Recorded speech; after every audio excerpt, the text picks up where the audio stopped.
When it comes to matters concerning the Securities and Exchange Commission, the SEC, and Cardano ADA, it seems like hard nuts to crack. It has become a source of concern that the SEC includes Cardano ADA in almost every lawsuit filed against securities. We cannot deny the fact that the MicroStrategy CEO, Michael Saylor, had initially ignited a wave of skepticism about Cardano being a commodity. When he argued about this last year, the Cardano founder had called him the Tone Vase of the crypto market. Has he changed his stance now, though? Several reports show us how much the MicroStrategy CEO values Bitcoin and how far he is willing to go when it comes to making mouth-dropping investments. These were videos where we wondered how Cardano ADA would perform if it had a big boy like Michael Saylor. Bitcoin is always the winning team because it has strong and loyal supporters. It's the leading cryptocurrency after all. Recently, it was reported that Michael Saylor's MicroStrategy company has posted more than $1 billion in paper profits thanks to Bitcoin's price gains driven by optimism in the markets. It rallied as the Securities and Exchange Commission inched closer to approving a spot Bitcoin exchange-traded fund, which will give investors indirect exposure to Bitcoin through such a product for the first time. It is in the hands of the SEC to decide if it will issue approvals to 12 applications from top Wall Street firms like BlackRock, Fidelity, and Van Eck. From a general perspective, institutional adoption of crypto ETFs is widely seen by analysts as a catalyst to usher in mainstream adoption of cryptocurrencies, giving Americans a way to invest in the volatile industry while absorbing fewer risk.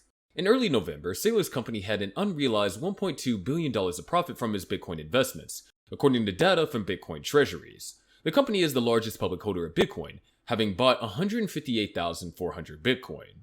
Saylor also declared that the upcoming year will be pretty auspicious for the asset class, in light of Bitcoin's halving event in 2024 and the possibility of imminent crypto ETF approvals.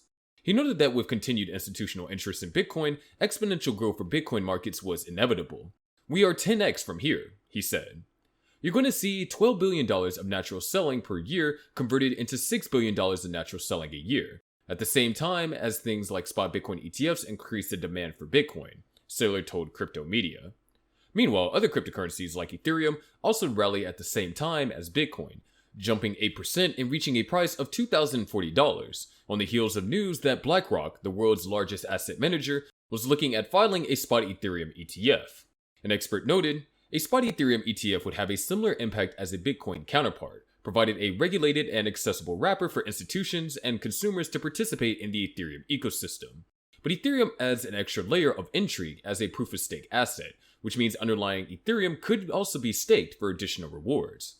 Therefore, the outstanding advances happening to Bitcoin, Michael Saylor recently declared that Bitcoin could soon become a legitimate Treasury Reserve asset for top US companies. In a CNBC interview, Saylor explained that new Financial Accounting Standards Board rules for how publicly traded companies should report crypto holdings could speed up Bitcoin adoption. Meanwhile, FASB is a US agency that determines how companies must report assets on their balance sheet. The new rules, which go into effect after December 15th of 2024, will have companies that hold crypto report the fair value of the assets. Michael Saylor explained his point. The real significance is that there are companies like Berkshire Hathaway and Apple Computer that have $100 billion plus in cash, and right now, they have to invest it in treasuries and sovereign debt. And with this change in fair value accounting, you're going to have a commodity that is valued as fair value, and it becomes a legitimate Treasury Reserve asset for publicly traded companies, he said.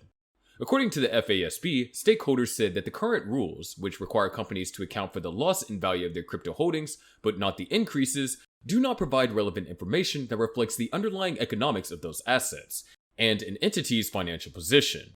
In addition to better reflecting the economics of crypto assets, measuring those assets at fair value will likely reduce costs and complexity associated with applying the current cost-less impairment accounting model for many entities, the FASB said. Also, Saylor believes that Bitcoin is part of an ongoing trend to digitize various things that people use. We're going through a digital transformation of everything. Apple represents a digital transformation of telephones and cameras, and Google is the transformation of books and libraries. Bitcoin represents the digital transformation of capital. 99.9% of the capital in the world is tied up in real estate and stocks, precious metals, and bonds, and so we're 0.1% transformed, he said. He added, people, as they get educated on digital assets, are realizing that they ought to be allocating more and more of their capital to this digital asset, and so they're moving from 0.1% to 0.2%. And I think that's driving the trend. I've said it before, if Bitcoin is not going to zero, it's going to 1 million. The real question is it a legitimate asset? If it's a legitimate institutional asset, everybody is underallocated to it. Nevertheless, Michael Saylor gives some pretty good advice about cryptocurrency, even though he called out Cardano ADA for its tendency to be a security. He has said a few things that could be considered as perks for Cardano's improvement. 2 years ago, there was a heated debate in the financial community on the value of crypto and how it's determined. A lot of figureheads popped out to say that there is no value and that crypto is just internet money, not real money. However, those arguments were not true, given how crypto commands the markets. At the time, the total crypto market valuation was over $2 trillion, higher than some of the most valuable companies in the world. Many recline on the fact that the value of a cryptocurrency is determined by investors. The Bitcoin maximalists had to step into this issue. Michael Saylor is a vocal supporter of Bitcoin and crypto in general, and has always emphasized the value that they carry. One of these values is an inflation hedge, which is becoming an increasingly popular reason why investors are flocking to the crypto market. However, it is also important to address why cryptocurrencies are so valuable and how they attain this value. So in a video posted on X, Saylor explained that investors are the ones who determine the value of an asset. The CEO emphasized that as long as someone is willing to purchase the crypto, no matter which one, then that the digital asset has value.